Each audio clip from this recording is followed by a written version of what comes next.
के लिए जो पाठ मैंने चुना है वो पाया जाता है रोमियो की पत्री उसका 12वां अध्याय और उसके 1 और 2 पद हम पढ़ेंगे।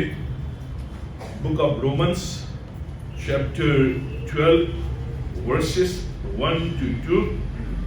अब हम पिछले कुछ रविवारों से इस खंड के आधार पर एक सीरीज को देख रहे हैं जिस सीरीज का नाम है बॉर्न टू फ्लाई। उड़ने के लिए परमेश्वर ने हमें बनाया है। एक ट्रांसफॉर्मेशन, एक परिवर्तन, एक ट्रांसफिगरेशन जो हमारे जीवन में आना है। उस ट्रांसफॉर्मेशन के आधार पर, उस परिवर्तन के आधार पर परमेश्वर ने जिसके लिए हमें बनाया है, जिस उद्देश्य के लिए हमें बनाया है, उस उद्देश्य को हम अपने जीवन में देख सकें। और हम पिछले कुछ रविवारों से इस खंड के आधार पर देख रहे थे कि जो परमेश्वर चाहता है अपने विश्वासियों से, अपने लोगों से, वो एक ट्रांसफॉर्मेशन को चाहता है, एक परिवर्तन को चाहता है, एक ट्रांसफिगरेशन को चाहता है, मेटामॉर्फोसिस को चाहता है, जिससे कि हमारे जीवनों में, हमारे परिवारों में, हमारी सेवाओं में, हमारे कार्यों में पूर्ण परिवर्तन आए। और ये परिवर्तन बहुत जरूरी है अगर हम परमेश्वर के उस भले कार्य को जो उसने हमारे जीवन में आरंभ किया है उसको हम देखना चाहते हैं। हमने कई संदेश इस खंड के आधार पर देखे हैं, लेकिन आज इस अंतिम संदेश के आधार पर मैं आपके समक्ष रखूंगा जो हम ट्रांसफॉर्मेशन के विषय में देख रहे हैं। आज जो दूसरे पद का अंतिम हिस्सा है उसको हम देखेंगे, जिसमें लिखा है तुम्हारे मन के नए हो जाने से तुम्हारा चाल चलन भी बदलता जाए, जिससे तुम परमेश्वर की भली और भावती और सिद्ध इच्छा को अनुभव करो। God's will is always good। परमेश्वर की इच्छा हमेशा भली है। और ये वाक्य जो है इस खंड के अंत में आता है। इससे पहले कि पौलुस इस बात को हमारे सामने रखे कि जो परमेश्वर की इच्छा आपके लिए और मेरे लिए है वो हमेशा भली है। परमेश्वर की इच्छा जो आपके और मेरे लिए है हमेशा ग्रहण योग्य है, भावती है। परमेश्वर की इच्छा जो आपके और मेरे लिए है वो हमेशा सिद्ध है, परफेक्ट है। इससे पहले कि पौलुस इस बात को हमारे सामने लाए, लेकिन वो 4 बातों को इस वाक्य से पहले हमारे सामने लेकर आता है कि जिससे कि हम अपने जीवन में उस ट्रांसफॉर्मेशन को, उस ट्रांसफिगरेशन को देख सके, जिससे कि आगे चलकर हम जान सके कि परमेश्वर की जो इच्छा मेरे जीवन के लिए है वो भली है। परमेश्वर की जो इच्छा मेरे जीवन के लिए है वो एक्सेप्टेबल है, वो ग्रहण योग्य है। परमेश्वर की इच्छा जो मेरे जीवन के लिए है वो सिद्ध है, परफेक्ट है। इससे पहले कि इसका हम अनुभव करें, पौलुस कहता है पहले अपने शरीरों को चढ़ाओ, अपने शरीरों को ऑफर करो, जीवित बलिदान करके चढ़ाओ। जब तुम अपने शरीरों को परमेश्वर के लिए ऑफर करोगे, मेंबर्स ऑफ योर बॉडी, उनको तुम ऑफर करोगे, तब तुम परमेश्वर की जो इच्छा है, जो भली है, उसका तुम अनुभव करोगे। दूसरी बात यहाँ पे कहता है संसार के सदृश न बनो, संसार की कॉपी न करो, नॉन कॉन्फॉर्मिस्ट कि जो परमेश्वर चाहता है हमें संसार के अनुसार, इस संसार की पद्धति के अनुसार, इस संसार के कल्चर के अनुसार न चले, इसकी कॉपी न करें, इसके सदृश न बने। तब हम परमेश्वर की जो इच्छा भली है, जो एक्सेप्टेबल है, जो सिद्ध है, उसका हम अनुभव करेंगे। फिर पौलुस कहता है मन का लगातार नवीनीकरण, रिन्यूअल ऑफ योर माइंड। अपने जो माइंड को है बराबर रिन्यू करो, बराबर उसका नवीनीकरण हो, जिससे कि तुम जान सको कि अब तुम्हारे अंदर तुम्हारा मस्तिष्क नहीं, तुम्हारा मन नहीं, तुम्हारा माइंड नहीं, लेकिन यीशु का माइंड है। तब तुम परमेश्वर की जो इच्छा है उसको भली इच्छा के रूप में ग्रहण कर पाओगे। फिर उसके बाद कहता है तुम्हारा चाल चलन बदलता जाए, ट्रांसफॉर्मेशन। तुम्हारे संपूर्ण व्यक्तित्व में, तुम्हारी संपूर्ण पर्सनालिटी में एक जबरदस्त ट्रांसफॉर्मेशन, ट्रांसफिगरेशन आएगा, जिससे कि जब तुम इस जीवन को इस संसार में लेकर चलते हो, तुम जानोगे जो भी तुम अपने जीवन में सामना करोगे, जिन कार्यों में तुम जाओगे, जिन बातों में तुम जाओगे, जो तुम प्लान करोगे, जो तुम निर्णय लोगे, जो तुम कदम उठाओगे, जानोगे कि ये परमेश्वर की भली इच्छा है। तुम जानोगे कि ये परमेश्वर का ग्रहण योग्य इच्छा है। तुम जानोगे कि ये परमेश्वर की सिद्ध इच्छा है। तब परिणाम, पौलुस कह रहा है, तब परिणाम, जब ट्रांसफॉर्मेशन मेरे जीवन में आएगा, तब परिणाम, तब कॉन्सिक्वेंसेस, तब उसका जो रिजल्ट है वो आएगा। इच्छा अनुभव से मालूम करते रहो। परमेश्वर की जो इच्छा है, जो भली है, जो भावती है, जो सिद्ध है, मैं अपने अनुभव में दिन प्रतिदिन मालूम करते रहूंगा कि जो कार्य मैं कर रहा हूं ये परमेश्वर की इच्छा के अनुसार है, मुझे संतुष्टि मिलेगी। जो कदम मैं उठा रहा हूं ये परमेश्वर के ग्रहण योग्य है, उससे मुझे संतुष्टि मिलेगी। जो कदम मैंने उठा लिया है, जो कार्य मैंने कर लिया है, परमेश्वर की इसमें सिद्ध इच्छा है, वो मुझे सेटिस्फैक्शन देगी। परिणाम ट्रांसफॉर्मेशन के बाद ही, अब ध्यान से सुने, अक्सर हम परमेश्वर की इच्छा जानना चाहते हैं। हम अक्सर कहते हैं कि मैं परमेश्वर की इच्छा जानना चाहता हूं। I want to discover the will of God. मैं परमेश्वर की इच्छा को ढूंढना चाहता हूं, उसको जानना चाहता हूं, उसको मालूम करना चाहता हूं। मालूम नहीं मेरे जीवन के लिए परमेश्वर की क्या इच्छा है, मालूम नहीं मेरे परिवार के लिए परमेश्वर की क्या इच्छा है, मालूम नहीं मेरे कार्य के लिए परमेश्वर की क्या इच्छा है, मालूम नहीं मेरे बच्चों के लिए परमेश्वर की क्या इच्छा है। मैं जानना चाहता हूं। How to discover. हम ऐसे बात करते हैं परमेश्वर की इच्छा के लिए जैसे कि परमेश्वर की जो इच्छा है किसी गुप्त स्थान में छुपी हुई है।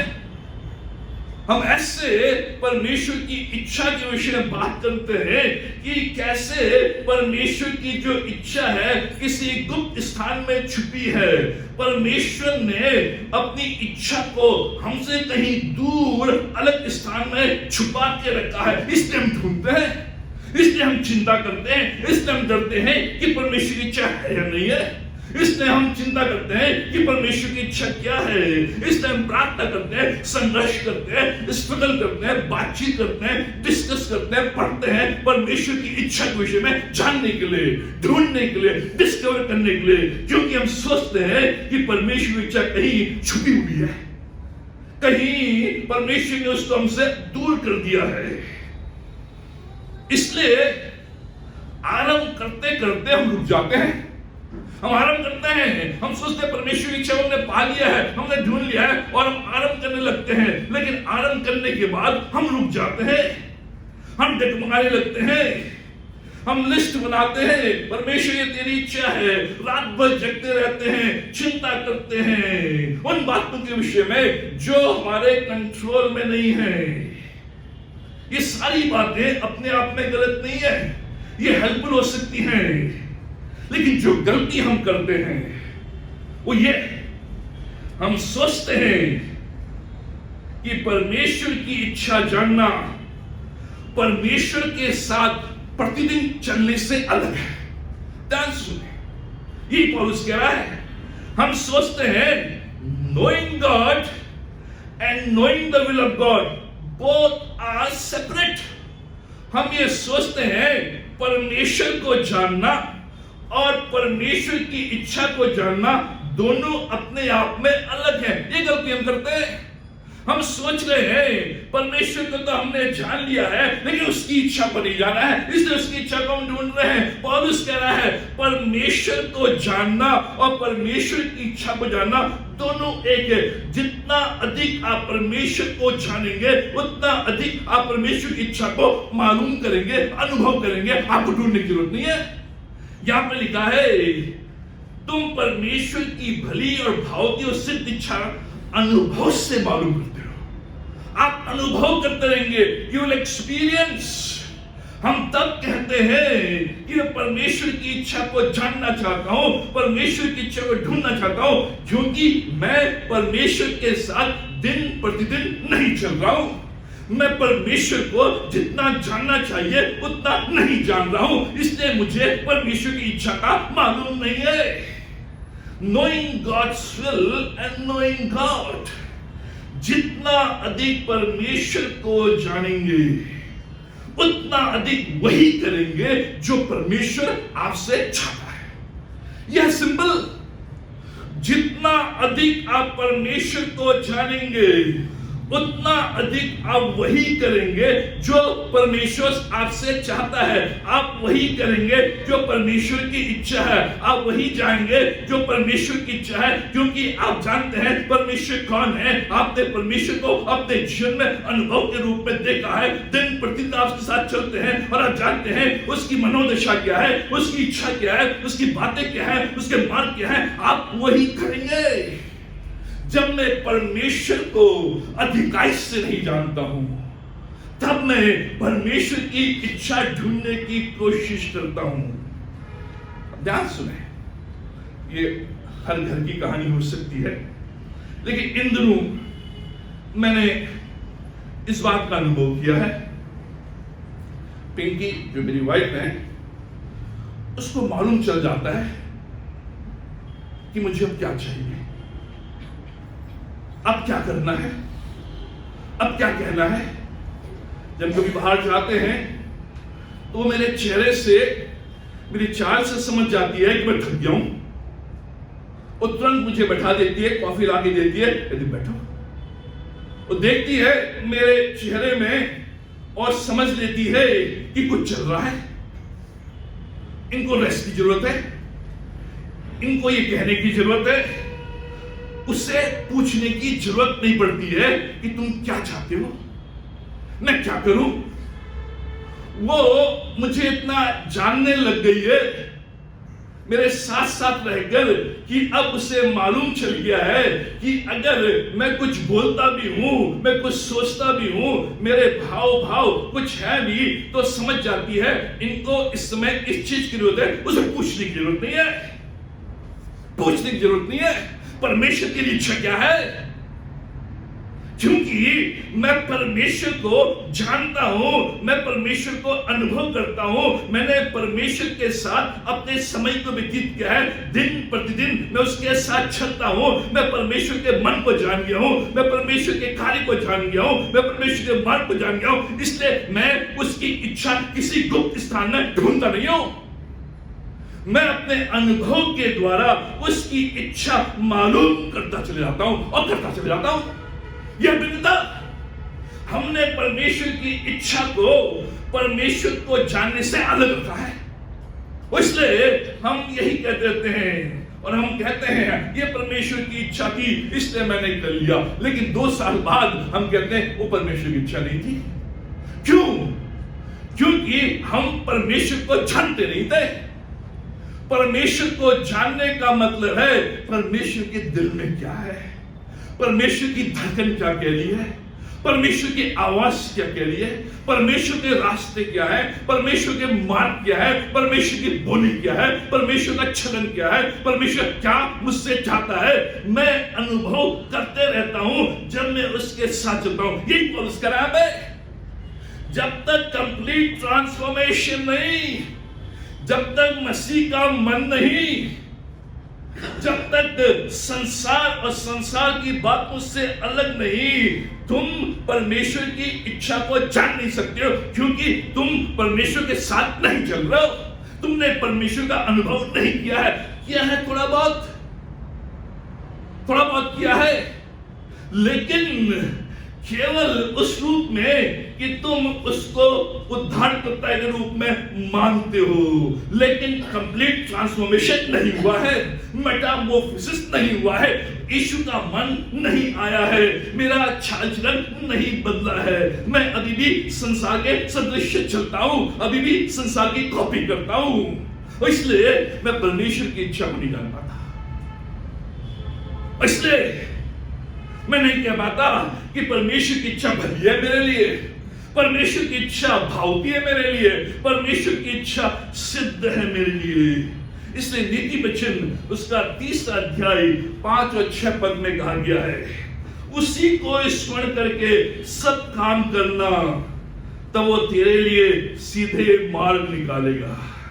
उसी को स्मरण करके उसी के साथ चलते हुए सब काम करना, तभी वो तेरे लिए सीधे मार्ग निकालेगा। तभी तू समझेगा, मालूम करेगा, अनुभव करेगा भली भांति और सिद्ध। दूसरे शब्दों में, जब तक आप अपने शरीर को जीवित बलिदान करके ऑफर नहीं करेंगे, आप परमेश्वर की इच्छा को नहीं जानेंगे। जब तक आप संसार के अनुसार चलते रहेंगे, संसार के सदृश बने रहेंगे, संसार की कॉपी करते रहेंगे, आप परमेश्वर की इच्छा को नहीं जानेंगे।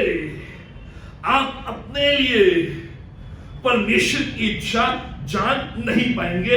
यह नहीं होगा कि आप हर जगह रह रहे हैं, शरीर भी आपका है, शरीर की आप पूजा कर रहे हैं, संसार के सदृश चल रहे हैं और आप चाहें कि मैं परमेश्वर की इच्छा को पूरा करूं, नहीं होगा।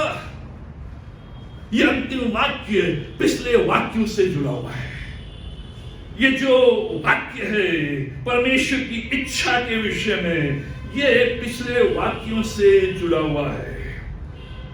पौलुस इस पद में 3 शब्दों का प्रयोग करता है, जिससे कि वो परमेश्वर की इच्छा को व्याख्यात कर सके, परमेश्वर की इच्छा को डिस्क्राइब कर सके, वर्णन कर सके। पहले जो शब्द यहां पर है, God's will is good, परमेश्वर की इच्छा भली है।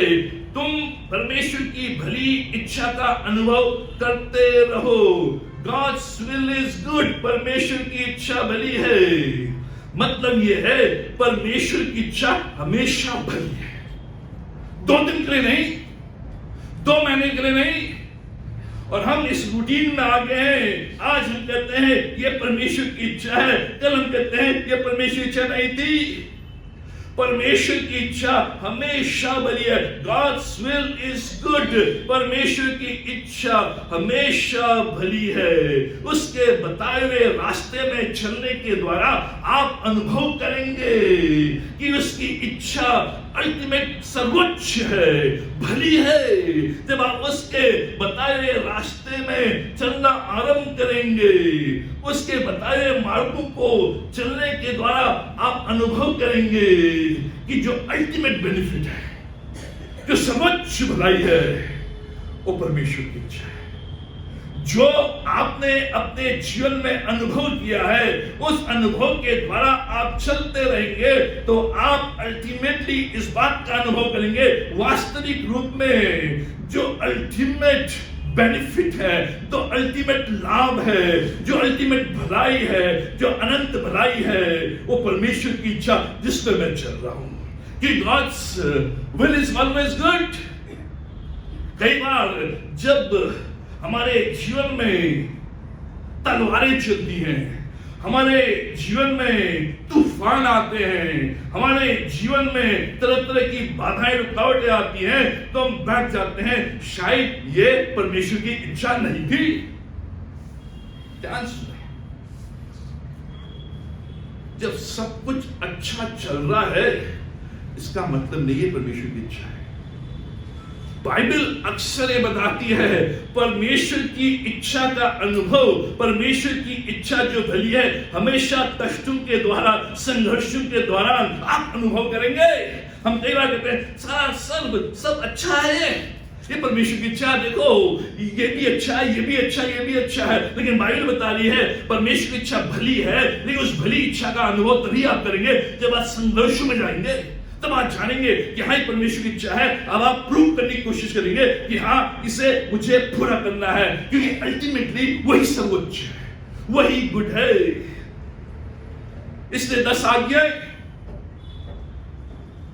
ये भला है कि हम परमेश्वर को छोड़ दूसरे को ईश्वर करके नहीं मानते। ये भला है, परमेश्वर की इच्छा है कि हम केवल उसकी आराधना करें, उसको छोड़ दूसरे को ईश्वर करके नहीं मानना है। ये भला है कि हम मूर्ति पूजा नहीं करते हैं। ये परमेश्वर की इच्छा है, ये भली है और हम करेंगे, और इसका अनुभव।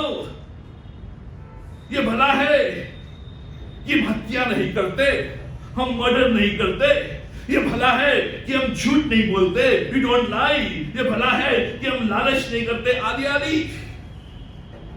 जीवन में वो क्षण आते हैं जब संसार हमें अपनी ओर खींचता है कि हम दूसरे ईश्वरों की आराधना करें। यह पौलुस डिफरेंट दिखा रहा है। जो परमेश्वर की इच्छा है कि तुम केवल मेरी आराधना, मेरी उपासना करो और आप करते रहोगे, यही परमेश्वर की इच्छा है, यही सर्वोच्च बेनिफिट है। लेकिन कई बार जो शैतान है, जो संसार है, आपको अपनी ओर खींचेगा और कहेगा कभी कभी दूसरों की भी आराधना उपासना कर ले। जीवन में वो क्षण आते हैं जब संसार हमें खींचता है कि हम दूसरों की हत्या करें। हो सकता है मर्डर ना करें, लेकिन कैरेक्टर असैसिनेशन, चरित्र हरण, हम रोज आना किसी ना किसी की हत्या करते हैं। कैरेक्टर असैसिनेशन, उसके चरित्र का हनन करते हैं, मर्डर है। परमेश्वर कह रहा है मेरी भली इच्छा है कि तुम मर्डर नहीं करते हो, लेकिन शैतान और संसार हमें कई बार अपनी ओर खींच देता है और कहता है अगर तुझे ऊपर उठना है, इसके चरित्र का हनन कर, इसके कैरेक्टर का असैसिनेशन कर, इसको नीचे गिरा, इसकी बदनामी कर, इसके ऊपर तू कूड़ा कचरा उछाल। लेकिन जो परमेश्वर की इच्छा है, God's will is always good, परमेश्वर की इच्छा है हत्या नहीं। और जब भी आप किसी का कैरेक्टर असैसिनेशन करेंगे, हत्या करेंगे, दूसरे ईश्वरों के पीछे जाएंगे, आपके अंदर आ जाएगा कि मैं कहां हूं, फिर मैं परमेश्वर की इच्छा ढूंढने की कोशिश करूंगा, लेकिन नहीं मिलेगा, क्योंकि आप परमेश्वर से अलग हो गए, नहीं चल रहे हैं, संसार ने आपको खींच लिया है। जीवन में वो क्षण आते हैं जब मैं झूठ बोलता हूं, लोभ और लालच करता हूं, शैतान और संसार मुझे अपनी ओर खींचता है। कोई बात नहीं, तरक्की के लिए झूठ बोल ले, कोई बात नहीं, थोड़ा पैसा जमा करने के लिए लोभ लालच रिश्वत, शैतान और संसार मुझे खींच रहा है और मैं कह रहा हूं परमेश्वर तेरी इच्छा क्या है। परमेश्वर की इच्छा उसके साथ चल रहे, और जब उसके साथ चलते हैं हम उसके मन को जान लेते हैं, उसकी बातों को जान लेते हैं। Do not commit, do not lie, ये उसकी इच्छा, लेकिन मुझसे अलग हो गया हूं और इसलिए मैं समझ नहीं पा रहा हूं। जीवन में वो क्षण आते हैं जब मैं आज्ञा का उल्लंघन करता हूं, घृणा करता हूं, वासनाओं से भरा रहता हूं, संसार के सदस्य चलता हूं। कुछ टाइम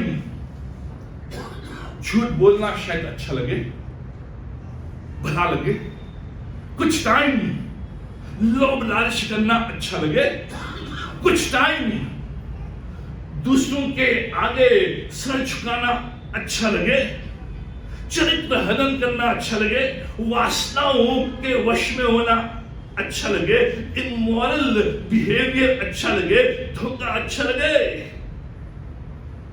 लेकिन ध्यान रखें, remember that sin does bring pleasure for a short time. ये जो सारी चीजें हैं, जो पाप से जुड़ी हुई जो चीजें हैं, चाहे घृणा है, चाहे लोभ है, झूठ है, लालच है, वासना है, ये केवल थोड़े समय के लिए ही प्लेजर लाता है, केवल थोड़े समय के लिए सुख लाता है, केवल थोड़े समय के लिए आनंद लाता है, केवल थोड़े समय के लिए।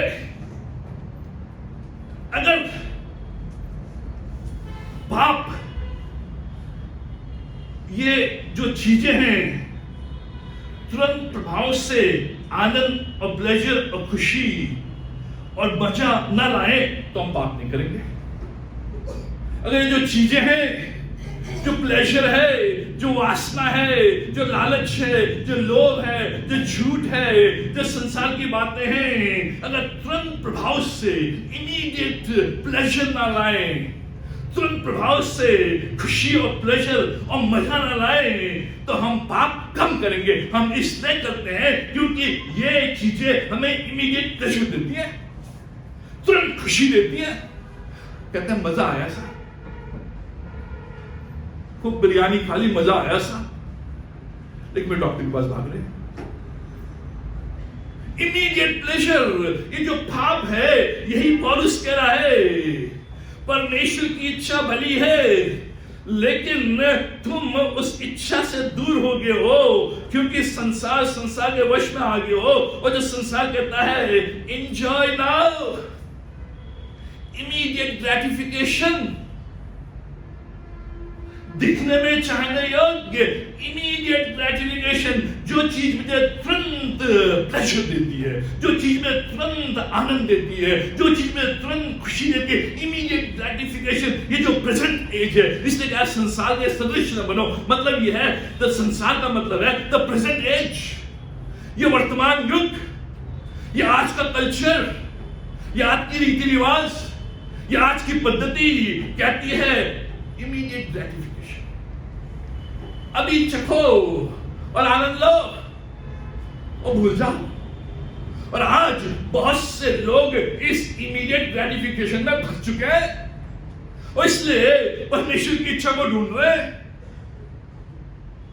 परमेश्वर की इच्छा को ढूंढ रहे, इमीडिएट ग्रेटिफिकेशन। इसलिए नीति वचन इसके 14 अध्याय इसके 12 पद में लिखा है, ऐसा मार्ग है जो मनुष्य को ठीक जान पड़ता है, ऐसा मार्ग है जो मनुष्य को ठीक जान पड़ता है, परंतु उसके अंत में मृत्यु ही मिलती है, उसके अंत में मृत्यु ही मिलती है। ऐसा मार्ग जो मनुष्य को इमीडिएट ग्रेटिफिकेशन देता है, इमीडिएट प्लेजर देता है, इमीडिएट खुशी देता है, इमीडिएट आनंद देता है, लेकिन अंत में वो मृत्यु, अंत में वो मृत्यु। मित्रों, जो शैतान का सेब है, जो शैतान का एप्पल है, सेटन्स एप्पल, उसमें कीड़े होते हैं, कीड़े होते हैं उसमें। हवा ने वो सेब तोड़ा, दिखने में अच्छा भला, लेकिन उससे मालूम नहीं इस सेब में कीड़े हैं। शैतान के जो सेब है, शैतान का जो एप्पल है, उसमें कीड़े होते हैं, लेकिन परमेश्वर की इच्छा, परमेश्वर के रास्ते, परमेश्वर की बातें हमेशा अच्छी होती हैं, उनमें कीड़े नहीं होते हैं। हालांकि वो आपको इमीडिएट ग्रेटिफिकेशन न दे, आपने मालूम कर लिया है यह परमेश्वर की इच्छा है क्योंकि आप परमेश्वर के साथ चलते हैं, लेकिन आपको मालूम है कि ऊपर खाबड़ के रास्ते में आप चल रहे हैं, परेशानी तकलीफ आ रही है, लेकिन वो आपको इमीडिएट ग्रेटिफिकेशन नहीं दे रही है, इमीडिएट प्लेजर नहीं दे रही है, लेकिन उसके रास्ते अनंत अच्छे और भले हैं। दूसरा जो यहां पर शब्द प्रयोग करता है परमेश्वर की इच्छा के विषय में, God's will is acceptable, परमेश्वर की इच्छा भावती, हिंदी में आया भावती, इंग्लिश में आया एक्सेप्टेबल, ग्रहण योग्य। परमेश्वर की इच्छा भावती है, ग्रहण करने योग्य है, वेल प्लीजिंग टू गॉड। जो परमेश्वर की इच्छा है वो बोझ नहीं है, वो एक्सेप्टेबल है, वो ग्रहण करने योग्य है, वो वेल प्लीजिंग टू गॉड है। इस प्रकार से रहे कि परमेश्वर अंत में कहे, वंदन गुड एंड फेथफुल सर्वेंट। व्यक्तिगत रूप से आनंदमय, परमेश्वर की जो इच्छा एक्सेप्टेबल है, क्योंकि अंत में जो परमेश्वर है वो कह रहा है Well done, good and faithful servant। ये व्यक्तिगत रूप से आनंदमय है, ये आसान नहीं है, क्रूस उठाना आसान नहीं है। परमेश्वर की इच्छा एक्सेप्टेबल है और परमेश्वर अंत में कहता है, उस इच्छा में हम चलते हैं कि well done my faithful servant, लेकिन ये इच्छा आसानी है, एक्सेप्टेबल तो है, स्वीकार करने योग्य तो है, ग्रहण करने योग्य तो है, लेकिन आसान नहीं है। परमेश्वर की इच्छा का मतलब क्रूस उठाना, और क्रूस उठाना आसान नहीं है, लेकिन अंत में जो मसीह के लिए जीते हैं, जो मसीह के साथ जीते हैं, जो परमेश्वर के साथ प्रतिदिन चलते हैं, जो परमेश्वर के मन को, माइंड को अपने अंदर रखते हैं, जो संसार के सदृश नहीं बनते हैं, जो संसार की कॉपी नहीं करते हैं, जिनका चाल चलन बदलता जाता है, जिनके जीवन में ट्रांसफॉर्मेशन आता है, वो उनसे अधिक प्रसन्न होते हैं जो मसीह के लिए नहीं चलते, मसीह के साथ नहीं जीते। ये परमेश्वर वचन कह रहा है। आसान नहीं है, एक्सेप्टेबल है लेकिन आसान नहीं है, लेकिन अंत में जो मसीह के लिए जीते हैं, जो मसीह के साथ चलते हैं, वो उनसे अधिक प्रसन्न है जो मसीह के साथ नहीं चलते, जो मसीह के लिए नहीं जीते। ये साधारण सी बात है, ये आसान बात है, साफ साफ है, इसमें कोई दो राय नहीं है। तीसरी बात, God's will is perfect। परमेश्वर की इच्छा सिद्ध है, जो दूसरे पद में है, परमेश्वर की इच्छा सिद्ध है। अनुभव से मालूम करते रहो, पूर्ण, कंप्लीट, होल, पूरा, समूचा,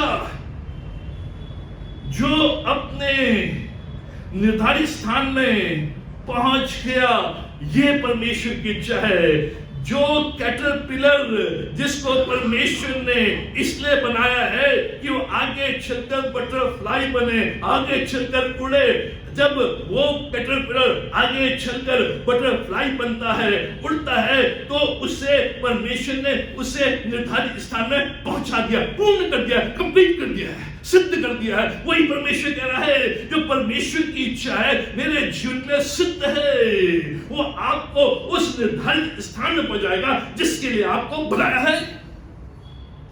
सिद्ध है, होल है, कंप्लीट है। अगर प्रभु के लिए, तो इस यात्रा में आप अनुभव करेंगे, जैसे जैसे इस यात्रा में आप बढ़ते चले जाएंगे, प्रभु के साथ रहते हुए, उसके मन को धारण करते हुए, आप जैसे जैसे जीवन में आगे बढ़ेंगे, आप समझेंगे, अनुभव करेंगे कि हाँ, ये परमेश्वर की मेरे लिए सिद्ध इच्छा, ये कंप्लीट होगी, ये पूर्ण होगी, संतुष्ट, फुली सेटिस्फाइड। और यही पौलुस जीवन के अंत में कहता है, I have fought a good fight। मैंने अच्छी कुश्ती लड़ी है।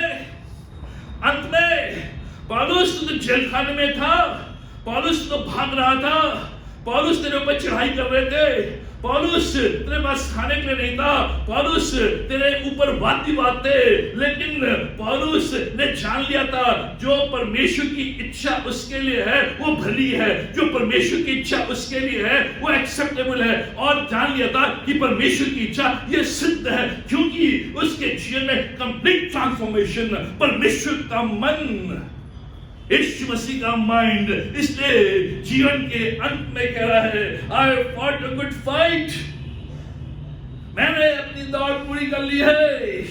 Complete satisfaction, full satisfaction. ये इमीडिएट ग्रेटिफिकेशन नहीं है, ये इमीडिएट संतुष्टि नहीं है, इमीडिएट प्लेजर नहीं है, ये अंत में आकर फुल ग्रेटिफिकेशन। जब लोग मृत्यु के बिस्तर पे होते हैं, मालूम है उनका समय आ गया है, पश्चाताप करते हैं, क्षमा मांगते हैं, काश मैंने अपने जीवन में ये कर लिया होता, काश मैंने अपने बच्चों के साथ ये किया होता, काश मैंने उसको क्षमा कर दिया होता, काश मैंने ये बुरी आदत अपने जीवन में न डाली होती, काश मैं संसार से अलग होता। प्रभु तू मुझे क्षमा कर, प्रभु मुझे तू एक्सेप्ट कर। उस मृत्यु के बिस्तरे पर वो संतुष्ट नहीं है, सेटिस्फाइड नहीं है। उनको याद आ रहा है कि जो परमेश्वर की जो इच्छा थी भली, परमेश्वर की जो इच्छा थी एक्सेप्टेबल, परमेश्वर की जो इच्छा थी सिद्ध, उसको मैंने ठान लिया। लेकिन यहां पौलुस कह रहा है, I fought a good fight। Immediate gratification के पीछे आप भागेंगे, मृत्यु के बिस्तर में आप हाथ जोड़ते रहेंगे, हाथ जोड़ते रहेंगे, आंसू आते रहेंगे, आंसू आते रहेंगे।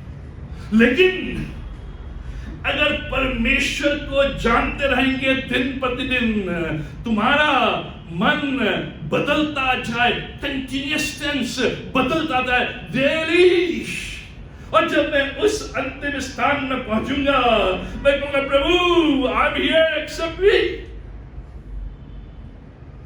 आज लोग डरते हैं मृत्यु से, डरते हैं। क्यों? क्योंकि वो परमेश्वर की इच्छा सिद्ध उनके जीवन में नहीं हुई है, नहीं हुई है। इसलिए यीशु मसीह उस क्रूस के ऊपर जब उसने ये शब्द कहा पूरा हुआ, जो ग्रीक में जो वर्ड है टेटलेस्टाई है, टेटलेस्टाई का मतलब ऊंचे शब्द में बड़ी जोर से चिल्लाकर यीशु ने कहा टेटलेस्टाई, पूरा हुआ, completed. The mission of God in me and through me completed, टेटलेस्टाई।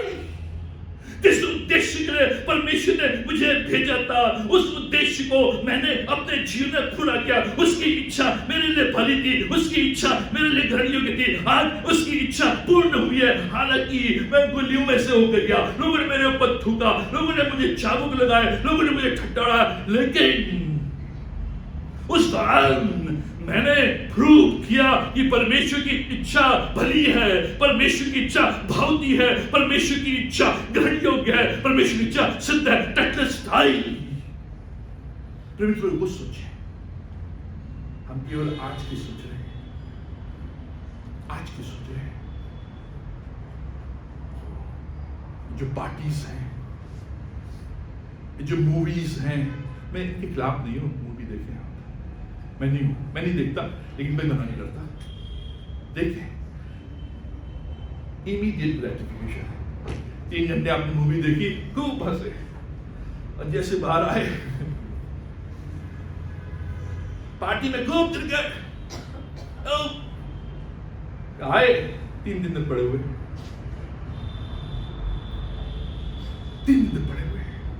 मित्रों, परमेश्वर का वचन इसने कहना है टोटल ट्रांसफॉर्मेशन, जिससे कि तुम परमेश्वर की इच्छा ढूंढने के लिए जाओ नहीं। परमेश्वर की इच्छा को ढूंढने की आवश्यकता नहीं है। परमेश्वर की इच्छा तुम्हारे जीवन में है और तुम जानने लगे हो कि परमेश्वर की इच्छा मेरे लिए क्या है। मुझे उससे पूछने की जरूरत नहीं है, पिंकी मुझसे पूछ रही है तुम्हें क्या चाहिए, जान गई। बॉस से हस्बैंड वाइफ की जान गई। यह है परमेश्वर का जो कार्य।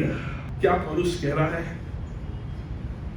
पौलुस कह रहा है, अगर संसार के अनुसार चलोगे, संसार के सदृश बनोगे, संसार की कॉपी करोगे, तो संसार का इनाम पाओगे। वर्ड से व्हाट? संसार का इनाम पाओगे जो तुम्हें थोड़े समय के लिए ही संतुष्ट करेगा, ओनली फॉर टाइम बिंग। अगर परमेश्वर के अनुसार चलोगे, परमेश्वर के सदृश बनोगे, परमेश्वर की कॉपी करोगे, तो अनुभव करोगे और दूसरे भी अनुभव करेंगे। जो आपको जानते हैं वो भी अनुभव करेंगे और आप भी अनुभव करेंगे। God's way is always good. God's way is always pleasing. God's way is ultimately perfect.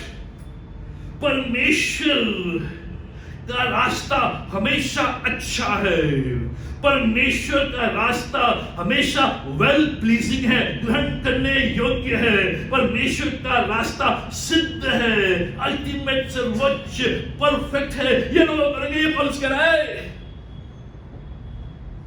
ज्यादा बातें नहीं, सीधे कह रहा है।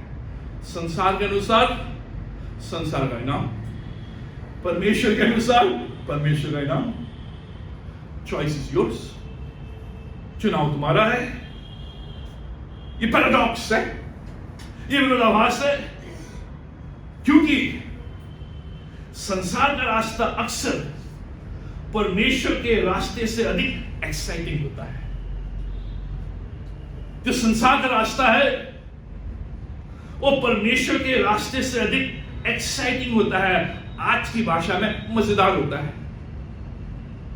जो संसार का रास्ता है, जो संसार की पद्धति है, जो संसार की कला है, जो संसार का ज्ञान है, वो परमेश्वर के ज्ञान से, परमेश्वर के रास्ते से, परमेश्वर के व्यवहार से अधिक एक्साइटिंग और मजेदार दिखता है। इसलिए जब मैं परमेश्वर के रास्ते में चल रहा हूं और देखता हूं जो संसार के रास्ते में चल रहे हैं, मजे कर रहे हैं, मौज कर रहे हैं, आनंद कर रहे हैं, मजा कर रहे हैं, और मैं बंधन में, इसलिए मैं उन बंधनों को तोड़ देता हूं। मैं कहता हूं मैं इन बंधनों से थक गया हूं, मैं इन बंधनों को फेंक दूंगा, इन बंधनों को फेंकना चाहता हूं। Want to have a good time. और सारे जो परमेश्वर के जो रास्ते हैं उनको मैं छोड़कर हैविंग गुड टाइम में चला जाता हूं। यही प्रोडिगल सन ने किया, यही उड़ाऊ पुत्र ने कहा aunt you have good time. मेरे दोस्त मजे कर रहे हैं, पार्टी कर रहे हैं, और मैं ये अपने बाप के पिताजी मेरा धन संपत्ति मुझे दे दो, I want to have good time. आप चले जाता, खूब मजे करते हैं, प्रोडिगल सन खूब मजे, रोज party. We have a blast while our money lasts. जब तक पैसा है तब तक पार्टी है, जब पैसा खत्म पार्टी खत्म।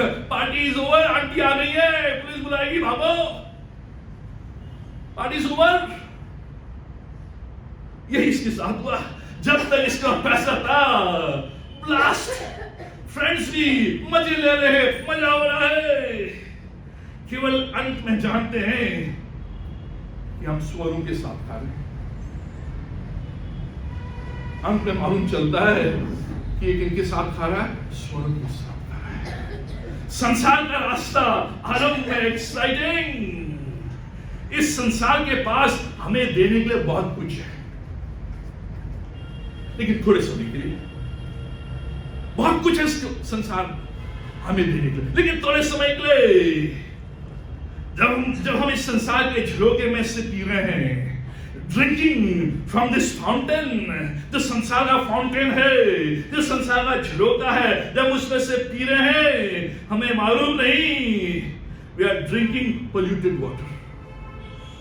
हमें मालूम नहीं कि हम गंदा पानी पी रहे हैं। और संसार तरह फाउंटेन है, झरोका है, और उसमें से पी रहे हैं, लेकिन मालूम नहीं इस पानी के पीने से कैंसर हो गया है, इस पानी के पीने से किडनी खराब हो गई है, इस पानी के पीने से मेरा जीवन नष्ट हो गया है। आत्मा को संतुष्ट नहीं। परमेश्वर का रास्ता अक्सर स्लो एंड हार्डर होता है, धीमे और कठिन। इसलिए प्रतिदिन हमें प्रूव करना होता है God's way is the best। इसलिए प्रतिदिन आरंभ में ये आसान नहीं है, लेकिन प्रतिज्ञा क्या है? नीति वचन 4:18 में, धर्मियों की चाल उस चमकती हुई ज्योति के समान है जिसका प्रकाश दोपहर तक अधिक अधिक बढ़ता रहता है। अब हिंदी में इतना स्पष्ट नहीं है, इंग्लिश में लिखा है। इंग्लिश में लिखा है जो धर्मियों की चाल है वो लाइट ऑफ डॉन, जो भोर का प्रकाश है उसके समान होता है। और जो भोर का प्रकाश है, जैसे जैसे दिन बढ़ता है वैसे वैसे इसका प्रकाश बढ़ता है। जो धर्मियों की चाल है आरंभ में, वो भोर के प्रकाश के समान है। धुंधली है, ठोकर खा रहे हैं, गिर जा रहे हैं, दिख नहीं रहा है पूरा, लेकिन जैसे जैसे हम चलते हैं इस चाल में, इस परमेश्वर के रास्ते में, इस परमेश्वर की इच्छा में जो भली और भाव सिद्ध है, प्रकाश बढ़ता चला जाता है, brighter and brighter by the day. और जब नून आता है फुल ब्राइट।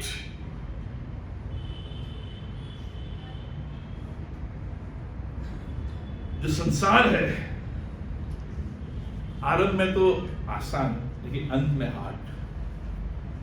लेकिन जो परमेश्वर आरंभ में तो कठिन, लेकिन अंत में ईजी, अंत में आसान। कठिन परिस्थितियों में प्रूव करना है, अनुभव करना है कि ये भली है।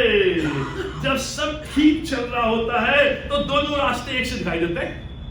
जब सब कुछ ठीक चल रहा है तो परमेश्वर के रास्ते में और संसार के रास्ते में फर्क नहीं दिखाई देता है कि सब अच्छा चल रहा है, सब ठीक चल रहा है, कोई फर्क नहीं दिखाई दे रहा। ये भी अच्छा चल रहा है, ये भी अच्छा, दोनों रास्ते अच्छे दिखाई दे रहे हैं जब सब कुछ ठीक चल रहा है। लेकिन जब आप चौराहे पर आकर हो जाते हैं, एट द क्रॉस रोड, जब चौराहे पर खड़े जाते हैं, आपको मालूम नहीं किधर जाना है, उस समय प्रूव करना है, उस समय प्रूव करना है कि जो परमेश्वर का रास्ता है कठिन तो है लेकिन आगे बढ़ेगा। संसार की आंखों में वो फुलिश, लेकिन परमेश्वर की दृष्टि में वो फुलिश नहीं।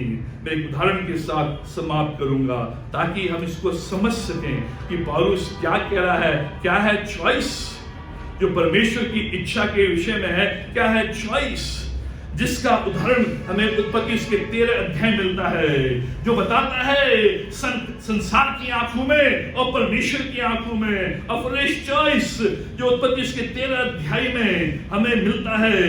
अब्राहम और लूत की कहानी, अब ध्यान सुने, बहुत जरूरी है इसे समझना है। अब्राहम और लूत की कहानी, चाचा भतीजे की कहानी। ये दोनों साथ हैं, साथ रह रहे हैं, साथ आगे बढ़ रहे हैं। जो मैं चॉइस, जो चुनाव की बात कर रहा हूं यहां पे, अब्राहम और लूत जो हैं आपस में साथ साथ चल रहे हैं, लेकिन संपत्ति बढ़ गई, जानवर बढ़ गए। जब संपत्ति बढ़ गई, जानवर बढ़ गए, आपस में विवाद, जो चरवाहे हैं वो आपस में विवाद कर रहे हैं, लड़ रहे झगड़ रहे हैं, परिवार वाले हैं आपस में लड़ रहे झगड़ रहे हैं। तो अब्राहम ने समझाया कई बार, लेकिन वो समझे नहीं। और इसलिए एक सिद्धांत यहां पर हम सीखते हैं, कभी कभी आप आपस में शांति के साथ नहीं रह सकते। कभी कभी हम हर प्रयास करते हैं, जैसे अब्राहम ने किया, हमें हर प्रयास करना है कि आपस में शांति के साथ रहें, लेकिन कभी कभी हमारे भरसक प्रयास भी सफल नहीं होंगे। ऐसी स्थिति में अलग हो जाना अच्छा, बराबर लड़ाई झगड़े से अच्छा अलग हो जाना। यही अब्राहम और लूत के साथ था। 13 अध्याय के 8वें पद में जब ये लड़ाई झगड़े वाद विवाद हो रहे हैं, अब्राहम क्या कह रहा है? तब अब्राहम लूत से कहने लगा, मेरे और तेरे बीच और मेरे और तेरे चरवाहों के बीच में झगड़ा न होने पाए, क्योंकि हम लोग भाई बंधु हैं। हम लोग भाई बंधु, वी आर ब्रदर्स। जो अब्राहम है वो अपील करता है इस बेसिस पर कि हमारी कॉमन किनशिप है, हम भाई बंधु हैं।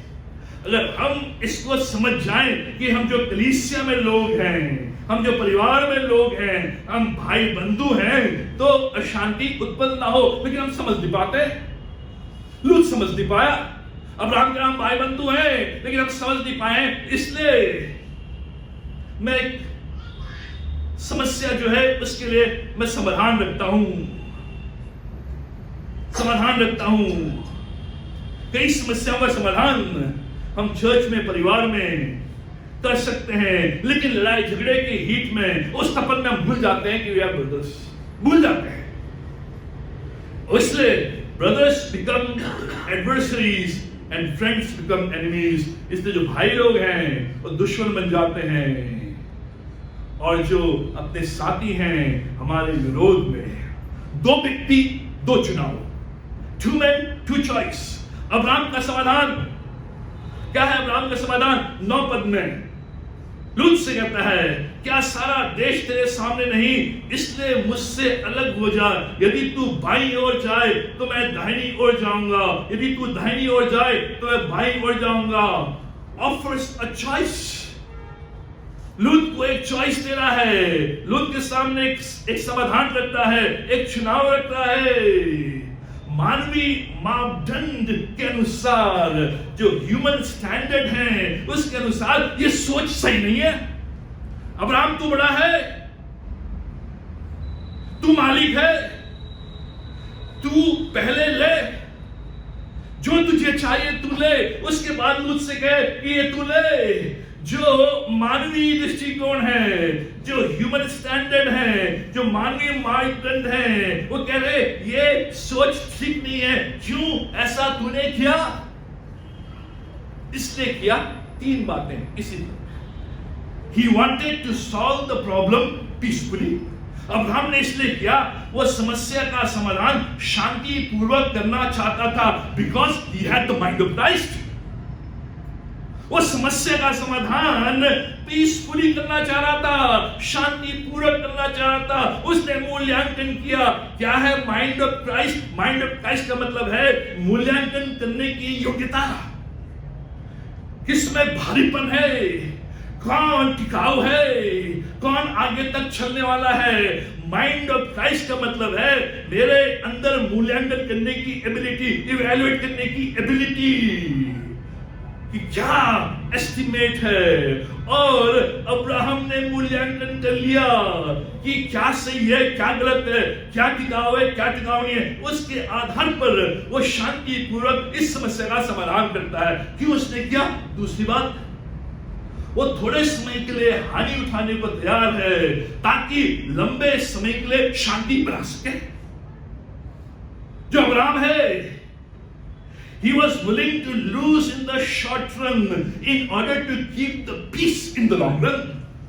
वो आरंभ में थोड़े समय के लिए हानि उठाने के लिए तैयार है। लूत सब कुछ लेकर चला आएगा, अब्राहम तेरे पास क्या रहेगा? कुछ नहीं। लेकिन अब्राहम कह रहा है I have the mind of Christ. मैंने परमेश्वर की इच्छा को अनुभव किया है, वो भली है। मैं परमेश्वर के साथ साथ चलता हूँ, मैं परमेश्वर के साथ प्रतिदिन वार्तालाप करता हूँ, इसलिए मैं जानता हूँ परमेश्वर क्या चाहता है, इसलिए मैं जानता हूँ परमेश्वर क्या करना चाहता है, इसलिए मैं जानता हूँ कि मैं कौन से रास्ते को लूँ। इसलिए परमेश्वर जानता है मेरे द्वारा, और मैं परमेश्वर जानता हूँ कि मुझे क्या चुनना है, क्या नहीं चुनना है, क्योंकि मैं परमेश्वर के साथ चलता हूँ। I know God, therefore I know his will. उसकी इच्छा भली है, उसकी इच्छा भावती है, उसकी इच्छा सिद्ध है। तुम्हें आरंभ में लगे कि अब्राहम तू फूल है, तेरा मूल्यांकन गलत है, तेरा इवैल्यूएशन गलत है, तेरा स्टेप गलत है, तेरा चुनाव गलत है, तेरी सलाह गलत है। लेकिन कोई बात नहीं, मुझे परमेश्वर के पास जाने की आवश्यकता नहीं, क्या सही क्या गलत, क्योंकि मैं जानता हूं वो क्या चाहता है। इसलिए वो चाहता है शॉर्ट टर्म में हानि, लेकिन लॉन्ग टर्म में पीस। ऐसा क्यों अब्राहम? उसने विश्वास किया चाहे कुछ भी हो जाए परमेश्वर उसकी देखरेख करेगा। उसने विश्वास किया कि परमेश्वर जिसने मुझे बुलाया है, अन्य जातियों में से अपने घर बार को छोड़कर मैं निकला हूं, मैं जानता हूं परमेश्वर मुझे आधे रास्ते में छोड़ने के लिए नहीं लाया है। मैं जानता हूं परमेश्वर की इच्छा सिद्ध है, और जो उसने कहा है करेगा। मेरा उस पर भरोसा है, चाहे कुछ भी क्यों ना हो जाए परमेश्वर मेरी देखरेख करेगा। He believed that God would take care of him no matter what happened। कुछ भी उसके साथ हो जाए। लूत कुछ भी चुन, क्या लूत को मोटिवेट करेगा उसके निर्णय के लिए, उसके चुनाव के लिए? क्या निर्णय करेगा, क्या मोटिवेट करेगा, किस भाव के आधार पर लूत चुनाव करेगा, डिसीजन करेगा? 10वां पद। तब लूत ने आंखें उठाकर यरदन नदी के पास वाली सारी तराई को देखा कि वह सब सिंची हुई है और मिस्र देश के समान उपजाऊ है। आंखें उठाकर देखी, जो जमीन है पानी वाली है, सिंचाई वाली है, इरिगेशन है। जो जमीन है ये उपजाऊ है। आज कहीं भी हम कोई फार्म लेते हैं, कोई घर लेते हैं, पूछते हैं क्या पानी है? उसने देखा आंखें उठाकर, तराई वाली, सिंचाई वाली, उपजाऊ। लूत सदोम की ओर और अब्राहम हेब्रोन की ओर, लूत ईस्ट की ओर, अब्राहम वेस्ट की ओर। कौन जीता? हुआ किसको बेटर डील? भारी रूप से, संसार की दृष्टि से, संसार की पद्धति से, संसार के कल्चर से, लूत वेल डन, लूत तूने सही किया, सही चुनाव, move on to prosperous country, बहुत अच्छा। लेकिन लूत ने 3 मिस्टेक्स की, 3 गलतियां की। क्या गलतियां की? पहली गलती, he chose himself over others, दूसरों के ऊपर उसने अपने आप को चुना, उसने अपनी आंखें उठाई, अपने चाचा के विषय में नहीं, अपने चाचा के परिवार के विषय में नहीं, जिस चाचा ने उससे पाला, जिस चाचा ने उससे बढ़ाया, जिस परमेश्वर की आज्ञा के अनुसार वो अब्राहम के साथ आया, उसको नहीं सोचा, उसने दूसरों के ऊपर अपने आप को चुना। He chose himself over others। यह है शैतान और संसार की पद्धति। अपने आप को ऊपर उठाओ, अपने आप को चुनो, अपने नाम को तुम आगे रखो, ये संसार की पद्धति है। और इसलिए हम रैट रेस में है, कंपटीशन में है, भागम भाग में है, ताकि मैं दूसरों के ऊपर अपने आप को चुनूं।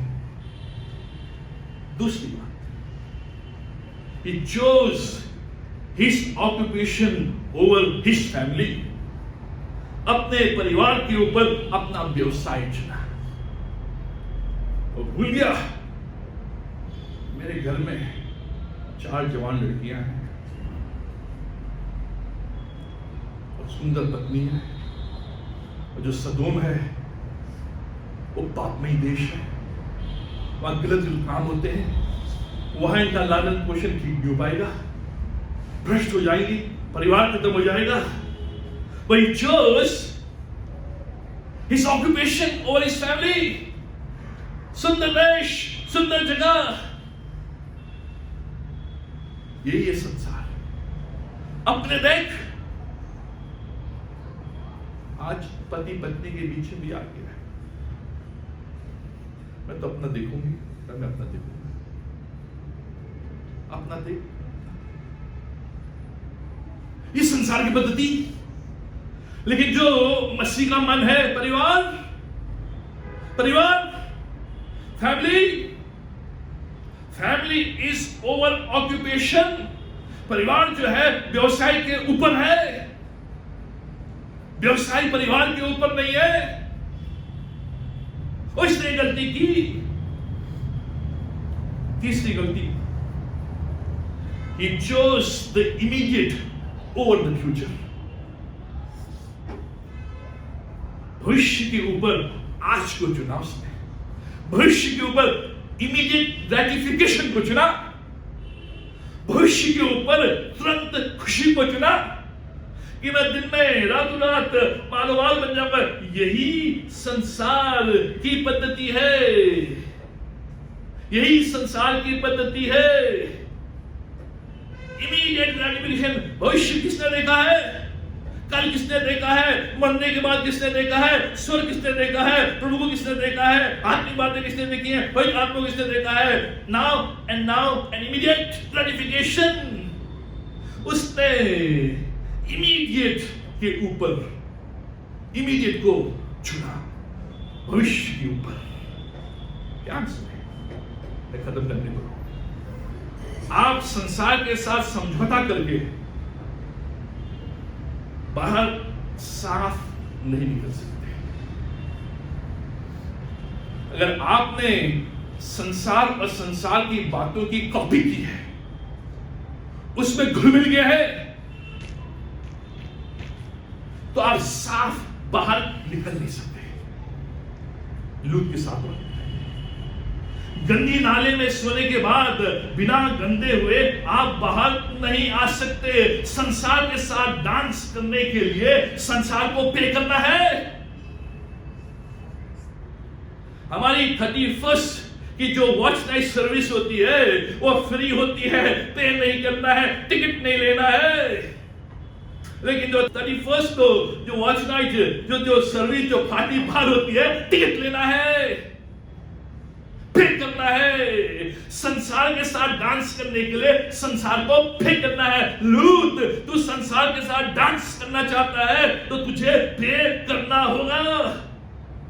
उसने अपने परिवार को सदोम में धकेल दिया। उसने कहा शुरू में मैं वहां जा रहा हूं, मित्र नहीं बनाऊंगा, बस मैं वहां रहूंगा, अकेले रहूंगा, अपना काम करूंगा, प्रभु को मैं धन्यवाद दूंगा, घर बनाऊंगा, केवल रहूंगा, जो बेस्ट है वही करूंगा। लेकिन moral compromise often begins with a tiny step in the wrong direction. जो समझौता है संसार के साथ, वो केवल छोटे कदम के साथ ही आरंभ होता है गलत दिशा में। आपको बड़ा कदम निकालना है, छोटा कदम। लूत ने छोटा कदम उठाया, आंखें, लेकिन उसे मालूम नहीं आज सदोम अच्छा लगे लेकिन कल जलकर भस्म हो जाएगा। लूत आज ये इमीडिएट ग्रेटिफिकेशन है, ये संसार तुझे अच्छा लग रहा है, संसार की बातें अच्छी लग रही हैं, तेरी आंखों को लुभावनी लग रही है, लेकिन क्या ये तेरे परमेश्वर की इच्छा है? परमेश्वर के साथ तूने जीवन व्यतीत किया लेकिन परमेश्वर से अलग हो गया है, परमेश्वर के साथ समय व्यतीत नहीं कर रहा, परमेश्वर के साथ नहीं चल रहा है, इसलिए तुझे मालूम नहीं परमेश्वर की इच्छा क्या है। आंखें उठा के देखी, अंत में सदोम का न्याय। आज सदोम अच्छा लग रहा है, आज संसार अच्छा लग रहा है, संसार की बातें अच्छी लग रही हैं, लेकिन कल ये संसार जलकर भस्म। और फिर परमेश्वर दोबारा बोलता है, इसको मैं पढ़ूंगा 13-14 से 17 पद, क्योंकि ये है जो परमेश्वर के रास्ते पे चलते हैं। ये है परमेश्वर दोबारा बोलता है। 14 से 17 पद में क्या लिखा है? जब लूत अब्राहम से अलग हो गया, जब तक लूत अब्राहम के साथ है, परमेश्वर नहीं बोल रहा है,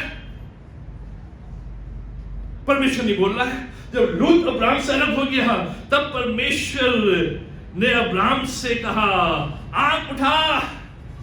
लूत ने स्वयं आंख उठाई और देखा, क्योंकि उसे परमेश्वर की इच्छा मालूम नहीं, अनुभव नहीं कर रहा है। अब्राहम अनुभव कर रहा है और परमेश्वर उससे कह रहा है, अब मैं कहता हूं तू आंख उठा, तू अपनी आंख उठा। जिस स्थान पर तू है वहां से उत्तर, दक्षिण, पूर्व, पश्चिम चारों ओर दृष्टि कर।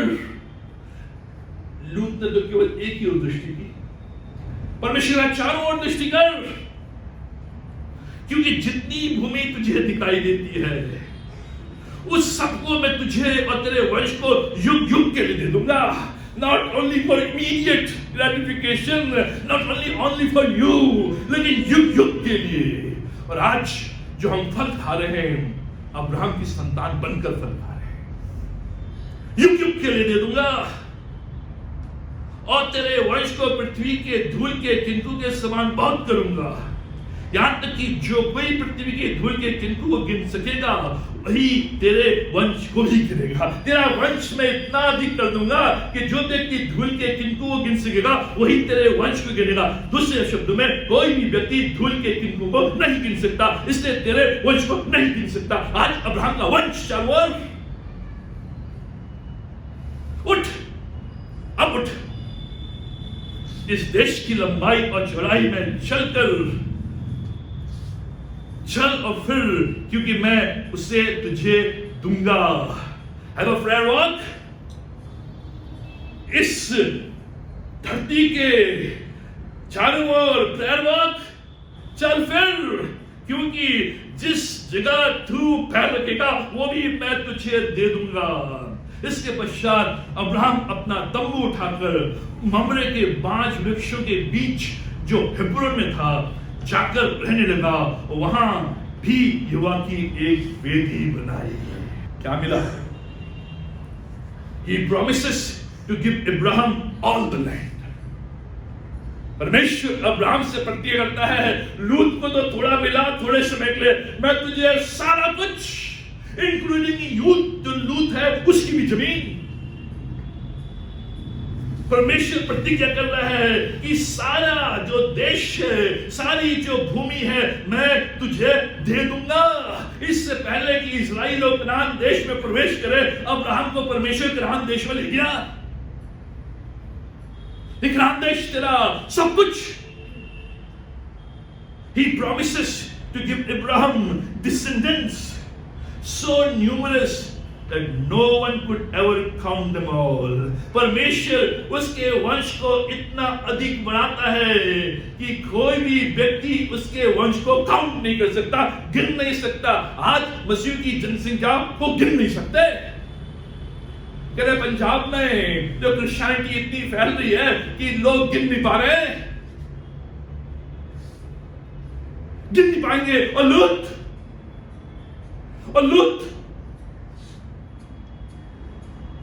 निकल यहां से, मैं इसे भस्म करने वाला हूं। लूत उस जगह चला गया जहां परमेश्वर कहता है अगर 5 भी धर्मी लोग वहां होंगे मैं उसको बचा लूंगा। और लूत के परिवार में 5 लोग थे धर्मी नहीं।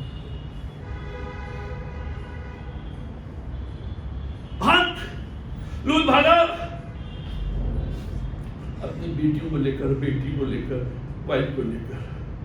वाइफ जब भाग रही थी उसे अपना मंगलसूत्र याद आया। अरे मेरा मंगलसूत्र मेरे पिताजी ने दिया था, उसने हीरे जवाहरात लगे थे, वो तो छूट गया। उसने पीछे मुड़ देखा, नमक का खंबा। उसकी लड़कियां बाद में अपने पिता के साथ गिरफ्तार करती। फिनिश। लूत की कोई डिसेंडेंट नहीं, कोई वंश नहीं, कोई संतान नहीं, कोई आबादी नहीं। यहां तक कि सदोम और गमोरा आर्कियोलॉजी कहते हैं कि अभी तक उस शहर को ढूंढ नहीं पाए, ध्वस्त कर दिया, जला दिया, राख कर दिया। हेब्रोन क्या किया परमेश्वर ने? He encouraged Abraham to take a prayer walk through Canaan and survey the land the Lord was giving him. Abraham प्रार्थना करने निकल जा, देश की भूमि की जगह मैं तुझे देने वाला हूं। कौन जीता? Who had the better deal? वो जो बराबर परमेश्वर की इच्छा को जानता है, बनी है। वो जो बराबर जानता है परमेश्वर की इच्छा ग्रहण योग्य है। वो जो बराबर जानता है परमेश्वर की इच्छा सिद्ध है। आराम में सब कुछ चला गया, लेकिन अंत lot one in the short run. लूत थोड़े समय के लिए जीता, पार्टी वार्टी कर ली, बढ़िया हो गया छोटे समय के लिए, लेकिन ज्यादा दिन नहीं। ये ज्यादा दिन की विक्ट्री नहीं है, ज्यादा दिन की विजय नहीं है। लेकिन Abraham in the short run he lost, but in the long run he one. उसने प्रूव किया, अब्राहम ने प्रूव किया कि परमेश्वर की इच्छा हमेशा गुड है, भली है। परमेश्वर की इच्छा हमेशा प्लीजिंग है, एक्सेप्टेबल है, ग्रहण योग्य है। उसने प्रूव किया परमेश्वर की इच्छा हमेशा सिद्ध है। वही जो परमेश्वर को जानता है, वही जिसने अपने शरीर को, अपनी बॉडी को ऑफर कर दिया है, वही जो संसार की कॉपी नहीं करता है, वही जिसका मन यीशु मसीह के मन में बदल गया है, वही जिसका चार्ज का दिन प्रतिदिन बदलता जाता है, वो परमेश्वर का अनुभव अपने जीवन में दिन प्रतिदिन करता जाता है। और इसलिए वो जानता है और प्रूव करता रहता है कि परमेश्वर की इच्छा भली है, भले अभी थोड़ा सा दिखाई न दे। परमेश्वर की इच्छा प्लीजिंग है, भले अभी थोड़ा सा इमीडिएट ग्रेटिफिकेशन ना हो। परमेश्वर की इच्छा सिद्ध है, भले अभी वो बातें जो परमेश्वर ने कही है पूर्ण ना हो, लेकिन होंगे। Abraham lift your eyes, Lift your eyes, see around. मैंने सब कुछ तुझे दे दिया है। आज जब यहां से जाते हैं, परमेश्वर की इच्छा जो भली है, जो भावती है, जो सिद्ध है, उसका अनुभव डेली करें। आइए प्रार्थना करें। हमारे महान जीवेश्वर शक्तिमान परमेश्वर पिता, हम धन्यवाद देते हैं तमाम आशीष के लिए, तेरी रक्षा के लिए, तेरी भलाई के लिए, तेरी करुणा के लिए। तेरा परमेश्वर, आज हम जैसे भी हैं तेरी वेदी में आते हैं। पिता परमेश्वर, आज तक हम तेरी इच्छा ढूंढ रहे थे लेकिन तुझे नहीं ढूंढ रहे थे। आज तक हम तेरी इच्छा को जानने की कोशिश कर रहे थे लेकिन तुझे जानने की कोशिश नहीं कर रहे थे। पिता परमेश्वर, हमारी सहायता करो कि we may know you more and more daily, कि तुझे अधिक से अधिक रोजाना प्रतिदिन मैं जानूं, जिससे कि तेरी इच्छा अपने जीवन के द्वारा जो भली है, भावती है, सिद्ध है, पूरी करती चली जाऊं, उसका अनुभव। पिता परमेश्वर, तुम्हारी सहायता करो। हम प्रार्थना करते हैं आज जितने भी लोग यहां पर आए हैं, कोई दुख को लेकर, बीमारी को लेकर, बोझ को लेकर, चिंता को लेकर, कठिनाई को लेकर, समस्या को लेकर, बेरोजगारी को लेकर, अशांत मन को लेकर, दुविधा को लेकर, असमंजसता को लेकर, व्याकुलता को लेकर, बोझ को लेकर, पिता परमेश्वर, हमारी प्रार्थना है अपने सामर्थ्य हाथ से तूने छू, उनकी आवश्यकता अनुसार जहां जो चीज की आवश्यकता है उस और अपनी उंगली, अपने हाथ को, जिससे जब यहां से जाए पूर्ण होकर, समुचे होकर, कंप्लीट होकर, सिद्ध होकर कि परमेश्वर की इच्छा यह है। पिता परमेश्वर, तो आज हम धन्यवाद देते हैं तमाम आशीषों के लिए, उपकारों के लिए। यहां से विदा होते हैं, ये आशीष हमारे साथ, ये सब कुछ अपने उद्धारकर्ता प्रभु यीशु मसीह नाम में मांगते हैं, आमीन। और प्रभु यीशु मसीह का अनुग्रह, पिता परमेश्वर का प्रेम और पवित्र आत्मा की संगति हम सबों के साथ आज हमेशा तक बनी रहे।